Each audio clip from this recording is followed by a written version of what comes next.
নমস্কাৰ, এয়া আমাৰ cutting point, diffuse cutting point, অসমীয়াগিৰি কৰ্ম এক জাগৰণ। 2-3 দিনৰ মূৰে মূৰে এনেকৈ আমি গোবৰ মাটিৰে পৰিষ্কাৰ পৰিচ্ছন্নতা কৰি ৰাখোঁ।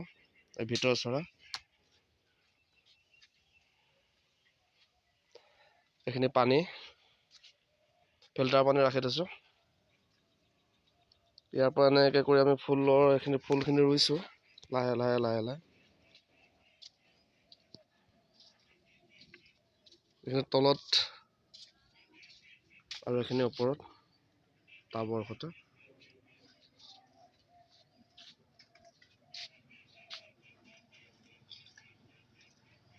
অসমীয়াগিৰি কৰ্ম এক জাগৰণ।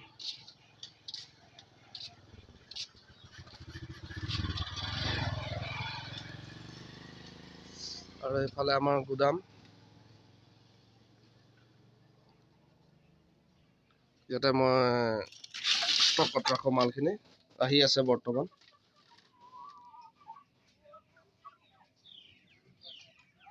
এইটো মোৰ ষ্টক পইণ্ট।